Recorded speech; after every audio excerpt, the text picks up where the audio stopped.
What are some awkward moments that you've had in the dating world and the courtship world or if you're struggling with that, I have a follow-up question, but we'll start there. Any awkward just dating stories or anything like that?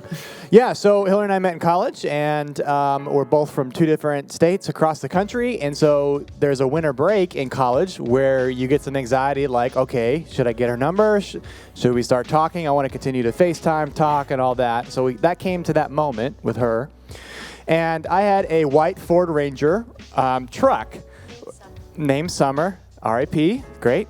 They had like a little crew cab, so it didn't have like back seats, but it had like little tiny seats. Little bucket seats? Yeah, little buggy. Sat sideways? Seats. Yes, absolutely. Oh, yeah. So the goal was to get Hillary to say yes to go on a date with me to this birthday party-ish thing, but also just go by herself because her in college, she was attached to the hip with a bunch of other girlfriends that she hung out with and had fun with. And so I was like, well, how do I get Hillary alone to tell her that I want to pursue in this relationship and see how things are going? So I stuffed the back seat of my car with just bunch of crap, like bookshelves and lamps and books and all of this junk. So there's only one possible seat in the car. So when I pulled up to pick her up at the dorm, I said, oh, sorry, only one seat, can't bring a friend. And that's literally what happened. She came out the dorm with a friend saying, oh, I want to bring Sadie. She's great. Can she come along? And I said, oopsie, sorry, one seat. You could only come by yourself. Luckily, I knew this was going to happen, so I had a friend pull up behind me, and I said, Sadie, you can go with Matt in the other car so I can get Hillary alone in the car and tell her I like her.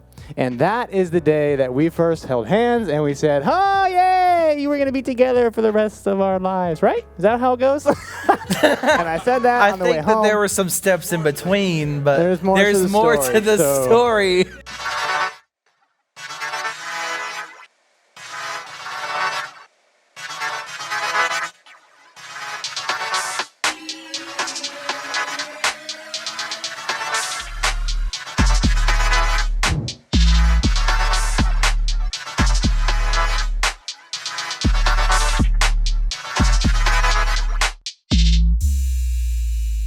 Embarrassing stories aside. Have you guys seen the movie Dune? You guys ready? It's gonna be freaking great! All right. Hey, guys, welcome back to our third conversation. Talking more to this story, we're talking about sex, dating. Tonight, we're going to, I think, just honestly touch the surface of a conversation about the ideas represented around pornography and pornography usage. For you younger folks who may not be understanding quite what that means, pornography, I think just if we were to define it somewhat concisely, I'm sure it's more than this, but it's the viewing of and seeing of sexual acts being done either on a screen or in printed material or other kinds of mediums like that. That's just to kind of say it more concisely. There's more to it than that, but I think that kind of sets the framework for us to begin our conversation. I want you all to respond to this.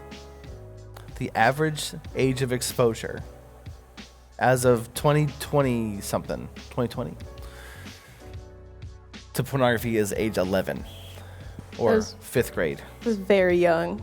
I believe it, but it's very young. So I will share like a personal story. I remember being in 4th grade and like my friends were talking about sex and I was like, what's sex? Like, how does that work? Like curiosity? Yeah, and then curiosity got the best of me and I was like, oh, let me like look it up. And then that led down to watching porn, and then I found porn, and I was like, oh, and then I was like, oh, this makes my brain happy, and then that just spiraled, and I was like, oh, I want to be happy, let me just watch porn, and then that's led to addiction and just like so down a bad path. It's really easy to access, I feel, for little kids. Too It'll easy. be like, are you 18? Yes. And it's just like literally a checkbox. Yeah. It is tragic how easy it is to find. What do you think constitutes it makes up porn culture as you all see it in your worlds and in the lives of your friends? It's like a joke now. Everyone, like, people just be sitting in class and it's just topic of conversation. They'll just be talking about math, like trigonometry functions, and then they're like, yo, look what I got. And I'm like, okay. It's gross. They'll just have it on their phones all the time, or they'll be like making a joke about it. The majority of it is just like nude, like you said, nudes from like people and that being spread around. Yeah, or you get airdropped things in the middle of like school lunch, They'll you change drop. their names though. Yeah, it'll to be something like even more disgusting. it'll be like a porn actress, and it's like sending you a picture, and it's or like it'll be like the principal of the school. yeah, and it's just like a penis, and you're like, okay, this is lunch. It's 11 a.m. This is okay. I'm trying to eat I'm trying to eat my hamburger and milk at 11 a.m. and this my is on my ham phone. sandwich, and I was just trying to look at TikToks on my phone, and you interrupted it. Yeah, like so many times I've like bunch of like heard stories of people sending around each other's nudes, or like I've heard people like buying people's OnlyFans, and I'm just like, okay, it's okay. Maybe let's not talk about it. Maybe let's not do it. Yeah, so if you're someone who is new to the concept of what pornography is, or if you are someone who maybe feels like that's just a regular part of your routine and your rhythm, like again, I just want to say and reiterate, this is not a place, right? This is not a place where we're going to say like, shame on you. This is not a place of judgment. This is a place for us to be searching for the meaning of what sex was designed to become. Where are you seeing pornography? How is it affecting us? Let's talk about that for a moment and just kind of get the ball rolling down the field. Yeah, it is it's so regular that even 11 years old is the statistic, the average exposure, the first exposure when some kiddos are watching on porn. And for me, I would speak for myself. When I first encountered porn, I was about that same age.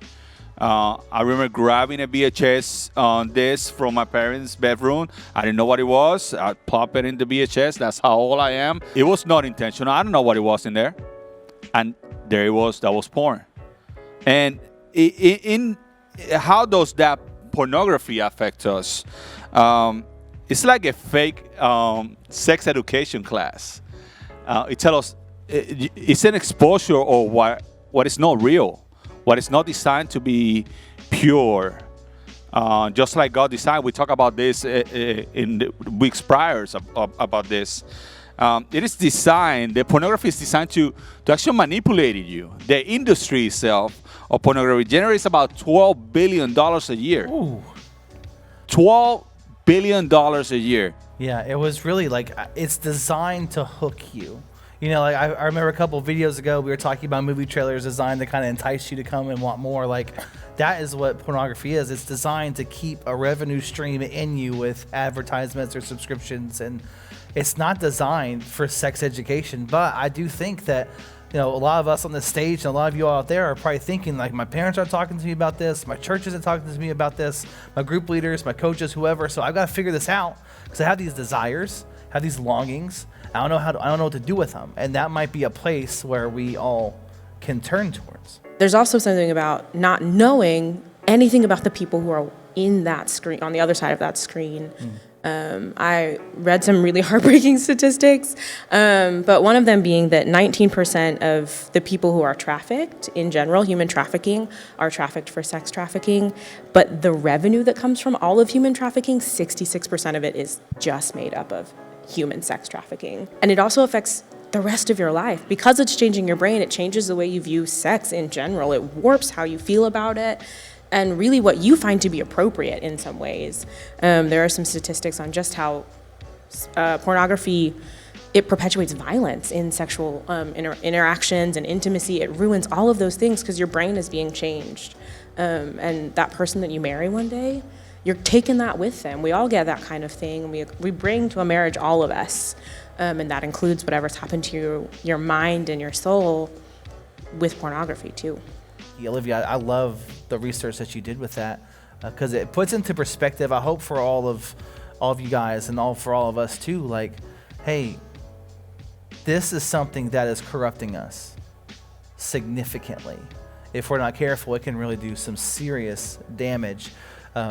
So I had y'all go and do some looking around and finding some articles and some research. A lot of you all have already done that. So we'll kind of just popcorn around and grab I want us to just present some statistics and present some concepts. All of these are major studies done by companies on the effects of pornography on our culture.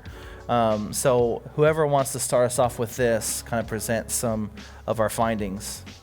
I'll start us off. I think the one that, stood out to me was just when adolescents, that's, middle school, high school, aged folks, both male and female, when are exposed to sexualized media, they're more likely to have a stronger notion of women being sex objects. And that's just heartbreaking, Another one is that researchers have found that even moderate porn use was correlated with having lower response to sexual cues in the brain, which is very dangerous, especially for those of you that are looking to get married in the future. When you're with your spouse, that does immense damage. I'll add there too, on top of that, so when that destruction happens in a marriage or a relationship or whatever, friends or whatever, when that destruction happens, you escape back to pornography. You go back to the thing that you think is going to fill you back up, and that's where it gets really, really dangerous. And so that leads to stress, that leads to depression, that leads to just a struggle mentally, because pornography is wrecking your brain. Well, I think we're all saying kind of the same thing. Ultimately, it's a lie. Yeah. Yeah. You're being lied to. Yeah. If you get your Bible out and read the book of Genesis, and in chapter 3, when you see Satan come in the picture, he says, "Surely, you won't die. Surely and basically what he's saying, surely it's not a big deal." Right. Right. And that's exactly what he wants us to think. I mean, if I want to dupe you into that, that's exactly what I want you to think. I want you to think it's not a big deal. Those are the dangerous phrases. It's not a big deal. One of the lies that comes with it is that when you're watching that kind of stuff and you're hearing these statistics and they're like, this is overreaction, they're just talking about a whole bunch of things about people that can't handle it. I can handle it. Like, I'm good. I can handle it and still treat people. You can't handle it. If you're an image bearer, if you're created in the image of God, He created and designed you for a purpose, for the way that you are supposed to live. And if you're engaging in that, you can't handle it. So it's affecting you in some way, shape, or form. The question is, what way is it affecting you? And here's the other thing. Studies are showing that it leads to a poor quality of life and health. So there's no swag in it. Like, you're doing it exactly. You're doing it, and it's like, okay, well, I'm doing it because I'm trying to be cool, but then it's robbing you of a holistic, well-balanced life, and that's not good at all. So, like listen, right? Porn's not gonna make us better at sex. Right? It's not going to make sex better for you, and it's not going to help you understand what sex is like. And we know this, right? We know this. It's not just a bunch of old farts saying this. Like, we've lived this. We've experienced these things where our motivations have dropped, and we've become depressed, and we've been in these cycles of pain and hurt and frustration and guilt and shame, and then pleasure and highs, and then back down into the low valleys of it. This is a business from whose their bottom line depends upon our addiction. Like, this is something that is going to hurt us. It's a fallacy that's going to take a long time to recover from, and it breaks the foundation of intimacy that God has designed for us. Yeah, and I think realizing there, like, our desires are not bad because God created us as sexual beings, and so these desires are still from Him, but what we choose to do with them is what matters. And there's this passage in Ephesians that I want to read where Paul's actually talking to the church in Ephesus, and basically what he's saying is, like, listen up, your lives should be lived out very intentionally. And why even flirt with the idea of sinning when God calls us to live such a different kind of life? And then as he's wrapping up his letter, he goes, so, and that so here basically just like, all right, because of everything that I just said, so because of the fact that our lives are supposed to look so different from that of the world around us, because we're not even to flirt with the idea of sinning against God, be careful how you live, not as unwise, but as wise. So we just have to be careful and give careful thoughts to our steps and not even flirt with the idea of sinning in this way, but it's really just saying no to this addiction, that whole industry that's trying to pull our attention toward it. The language is very clear here that porn just doesn't tell the whole story. Let's put some application here. We've really, I think that we've just hit this punching bag for a long time. What are some ways that we can take this information and actually continue to live the life in the way of Jesus? Go ahead and start us off. Yeah, I start in there. I think that the first one is refuse to be fooled. We're gonna be on guard, and we're gonna be wise. We're gonna be paying attention to what we put, or what we watch, or what we click, because we refuse to be that statistic. We refuse to be that 11-year-old. We refuse to be that 13-year-old. We refuse to be whatever age it is for that porn exposure. So refuse to be a fool. Yeah, I think that's so good. And I think the way we do that is to think critically about what we are consuming. And I think it kind of boils down to that. And to take a step back and say, what is this ad trying to do? Is it trying to pull me into something, into a profit line, into a business line, whatever it is? Is it trying to get me to double tap it so I can move on to the next ad? What are these things that we're seeing pulling us into? And the way we combat that is not be fooled that it is a business line, that you are being pulled into something that is going to generate revenue for someone else. Yep. And when it comes to the way of Jesus, we're different.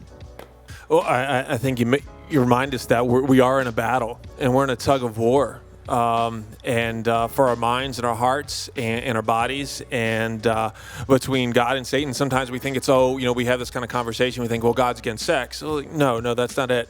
No, there's God's for sex, just in the right way, as we've talked about. I think it's important for us to understand what temptation is. I think we can get confused here, that if I come across it and I'm tempted, and it's what I do with it. Temptation is not sin. I think that's an important distinction that we need to make. Jesus was tempted. We are tempted. But God says he doesn't do the tempting, right? But Satan's the one who does the tempting. And so we kind of have to create a game plan for ourselves. Anybody who's kind of been about this and, who's moved forward and made progress here has known that they set a plan. They didn't just kind of get through it haphazardly. I remember someone telling me, it's like, hey, I made you some brownies. He's like, oh, they look really good. He's like, I made this batch over here. He's like, there's just a little bit of poop in there. There's just a little bit. There's just a little bit. I didn't know where you were going with that. There's just a little bit. There's just a little bit. I didn't put much in there, but the brownies, they made it with all kinds of sugar, but there's just a little bit of crap in there. Do you want one? you're like, what do you mean? But the brownies, you go, you're not going to taste it. What's the big deal? Well, or whatever. And of course, you don't want one of those brownies. Well, that's what porn's like. You just can't have a little bit of porn, so you need to flee from it. We also know that when it comes to temptation, God's not going to give us any more than we can handle. But the other thing is we don't need to put ourselves in the position to be tempted. I think that's important to realize, that we need to know, hey, let's not force God's hand at this and have him kind of bail me out, because I put myself in this situation. But we do come across those situations, and Greg, I'll pitch this to you, where we because of the nature, the pervasive nature of it, we come across it. We didn't mean to. Luis didn't mean to put in that VHS tape. And what do we do with that when we just kind of see something that we're like, oh, how do you unsee something? You know what I mean? Right. Well, it's one thing to see something, it's another thing to obsess over it, right? We talked about in the previous weeks how it's everywhere. And then this week we were talking about how it's in your music, it's in books, it's in popular YouTube videos or YouTubers that you're watching, TikToks, it's in everything, right? But the line becomes, when I see it, how do I interact with it? So when you see it, am I obsessing over it afterward? Or if I see it and it's the first time that I'm seeing it, and you're confused and you're trying to figure out, do I go to a leader? Do I go to an adult that I trust and I have safety with, that I can express, hey, I saw this, I'm confused by it, I don't exactly know what I'm experiencing. I just want to talk to you and get your framework. Maybe it's your students group's leader, maybe it's your parent, maybe it's your student pastor, whoever it may be. But the key distinction there, and what Todd was talking about with temptation and things of that nature, is to make sure that when you do come across the content, it's how you interact with it. Because again, it's everywhere, you can't avoid it, but it's about having the healthy steps to interact with it. A good distinction I've heard is you can't isolate yourself, but you can insulate yourself. Can't totally pull yourself out of it, but you can insulate yourself from it. And I think an important piece, and I think this might be a place where we can kind of close with some of the thoughts about kind of the application side of things, because the truth of the matter is that we're going to fall short. Right. We're going to have those moments when we give in to that temptation. Yeah, we wanted to skip past it, but for whatever reason we didn't. And that can leave us in a lot of different places. It's not something we necessarily want to put, share with everybody. And there can be some guilt and some shame with it. And it's just this horrible cycle that it kind of perpetuates.